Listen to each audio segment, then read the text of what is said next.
Self-talk and visualization are the two keys to my success. I believed for that last 19 miles, I was indestructible. Because I took myself in that chair, crapping up my back, peeing blood down my leg, shin splints, stress fractures. I use all that for motivation versus negativity. I use it for motivation. I said to myself, who on this fucking earth would still be going right now? You are. You are. You gotta be the hardest motherfucker on the planet. Is it true?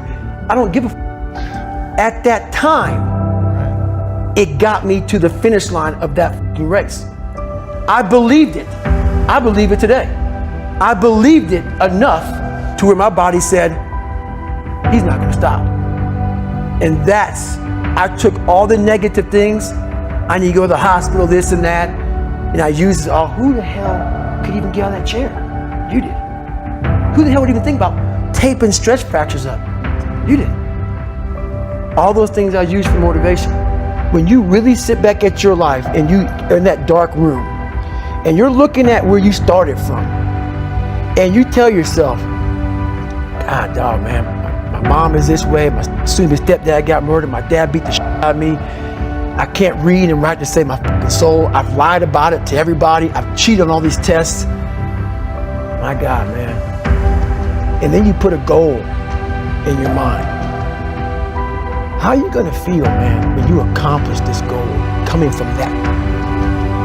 Coming from the fucking hell you came from. A lot of people start from a good starting point. They have a good foundation. What if you can surpass all of these motherfuckers? What if everybody who was way up here started up here, and you started with no legs. You had to grow legs to even start walking, and then crawling, and then running, and then you start passing people and all this given to them.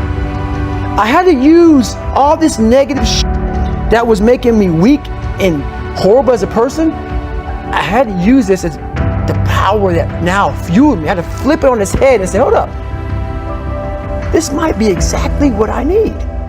The darkness is exactly what I need. It's how you look at your situation. And I was looking at it all fucked up. These are the facts, and they are undisputed. Your problems and your past aren't on anybody else's agenda. Not really. You may have a few people in your inner circle who care about what you're going through, but for the most part, no one gives a shit because they're dealing with their own issues and focused on their own lives. I learned that the hard way. On our drive from Buffalo to 117 South McGuire Street in Brazil, Indiana, when I was 8 years old, I assumed I was going to walk into the biggest pity party of all time. I expected balloons, cake, ice cream, and big warm hugs. Instead, it was as if all the pain and terror never happened. Sergeant Jack didn't deal in pity. He was out to harden my shell, and that's exactly what he did. Pity is a soothing balm that turns toxic. At first, when your family and friends commiserate with you and validate the reasons you have for grumbling about your circumstances, it lands like sympathy. But the more comfort pity brings you, the more external validation you'll crave, and the less independent you will become, which will make it that much more difficult for you to gain any traction in life. That's the vicious cycle of pity. It saps self-esteem and inner strength, which makes it harder to succeed. And with each subsequent failure, you will be more tempted to pity yourself. Look, I get it. Life isn't fair or easy. A lot of us are doing a job that we don't want to do. We feel we are above the tasks coming our way, and that the world or God or the fates have sentenced us to live in a box we do not belong in. When I was a night shift security guard at a local hospital, I felt that work was beneath me. So I showed up every night with a voice in my head screaming, I don't want to be here. And that infected everything about my life. I ate my feelings, blew up, and slipped into a deep depression. I wanted a different life, but my shitty attitude made it impossible to create one. Every minute you spend feeling sorry for yourself is another minute not getting better. Another morning you miss at the gym. Another evening wasted without studying. Another day burned when you didn't make any progress towards your dreams, ambitions. and deepest desires. The ones you've had in your head and heart your entire life. Every minute you spend feeling sorry for yourself is another minute spent in the dungeon thinking about what you lost or the opportunities that have been snatched away or squandered, which inevitably leads to the Great Depression. When you are depressed, you are likely to believe that nobody understands you or your plight. I used to think that way, but when Sergeant Jack banged that trash can lid inches from my ear in the morning, he was telling me I wasn't the only little boy who got whipped or suffered from toxic stress. Sometimes the emotions we feel are a product of a f***ed up past. Sometimes we just don't want to get up at 5 a.m. and do hours of chores before school because it sucks. Sergeant Jack expected me to perform no matter what I'd been through or what time it was. In response, my feelings got hurt. I stalled getting out of bed until the last possible moment and half-assed my way through my mornings as part of a mindless, mopey rebellion. He didn't give a rat's ass. That grass still needed to be cut. The leaves needed to be raked, and the weeds needed to be pulled. No matter how much I belly ached, this work needed to get done, and it would get done by me. My feelings were costing me a ton of time because no matter how I felt, there was a task in front of me, and that's all that mattered in the present moment. The only thing that ever matters is the present moment. Yet too many people let their depression or regret hijack their day. They let their feelings about the past hijack their lives. Perhaps their fiance left them at the altar or they got fired without cause. Guess what? One day, they will pan back and realize that nobody f***ing cared about any of that but them. I don't care what you've been through. I can feel bad for you. I can have sympathy for you, but my sympathy won't get you anywhere. When I was a young, damaged kid, feeling sorry for myself didn't help me. What helped was cleaning those white walls right the first time. We cannot get time back, so we must be minute hoarders. The earlier I get up, the more I do. The less time I stay in pity party, feel sorry for myself land, the stronger I become and the more daylight I see between me and everyone else. When you separate yourself from the pack by cultivating the values and priorities that lead to greatness, mountains of adversity and hardship become speed bumps, and that makes it easier to adapt to the road ahead and build the new life or sense of self you crave. When I went to live with Sergeant Jack, I was forced to adapt extremely fast. Everyone was hard on me my whole life, but I came out of all that with lessons learned that stuck with me.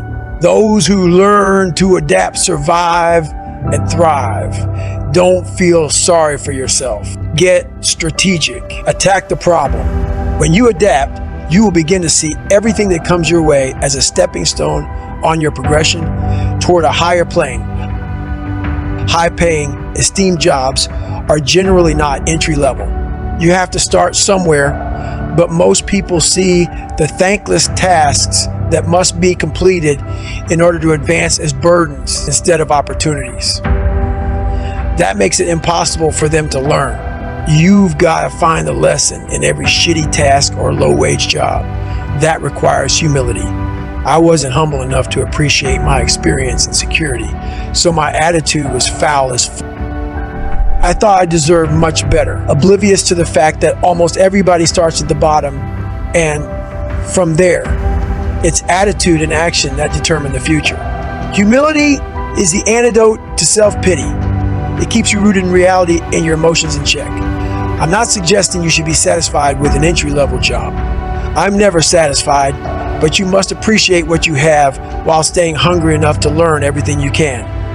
You need to learn to wash the dishes, flip the burgers, sweat over the deep fryer, sweep up the job site, work in the mailroom, and answer the phones. That's how you build proficiency. It's important to learn every aspect of any business before you move up. You can't rise if you're weighed down by bitterness and entitlement. Humility hardens your spine and encourages you to stand tall, secure in yourself, no matter what anyone else thinks. And that has tremendous value. I once heard a story about a master sergeant in the Army named William Crawford that exemplifies the power of humility. He retired in 1967 and took a job as a janitor at the Air Force Academy in Colorado Springs. The cadets he cleaned up after paid him little mind, in part because he was reportedly painfully shy, but also because these cadets were elite students on an officer track, and Master Sergeant Crawford was just a janitor, or so they thought. They had no clue that he was also a war hero. In September 1943, the 36th Infantry Division was getting blitzed by German machine gun fire and mortars during a pivotal World War II battle for a piece of Italian real estate known as Hill 424. The Americans were pinned down with no escape route until Crawford spied 3 machine gun nests and crawled beneath rivers of bullets to toss a grenade into each of them. His bravery saved lives and allowed his company to advance to safe ground, and after the 3rd direct hit, the Germans abandoned Hill 424, but not before they took Crawford prisoner. Presumed to be killed in action, tales of his heroism spread among infantrymen and traveled up the chain of command. In 1944, he was awarded the Medal of Honor, the highest decoration in the U.S. military, because everyone thought he was dead. His father accepted the medal on his behalf. Later that same year, he was found in a liberated POW camp, oblivious to the hype surrounding his name. In 1976, an Academy cadet and his roommate read about that battle and connected the dots. Their humble janitor had won the Medal of Honor. Can you imagine what went through their heads? The Medal of Honor speaks to everything a military person reveres. Not the medal itself, but the courage and selflessness inside the human being who earned that medal. Those students wanted to be him, and there he was, mopping their floors and cleaning their bathrooms every day. Master Sergeant Crawford was a walking lesson in self-esteem, courage, character, and especially humility.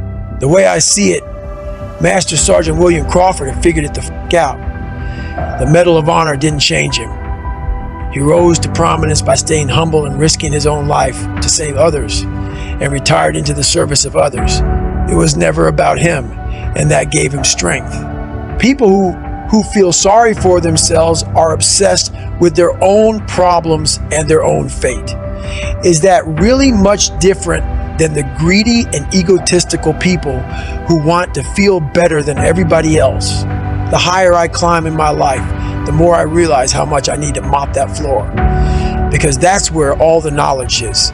There is no grit at the top, no test of resolve in steak dinners, 5-star hotels, or spa treatments. Once you make it in this world, you have to free fall back to the bottom in some way to keep learning and growing. I call this trained humility. It's a shedding of your skin that allows you to take on a mission that no one else can see and do whatever needs to be done next.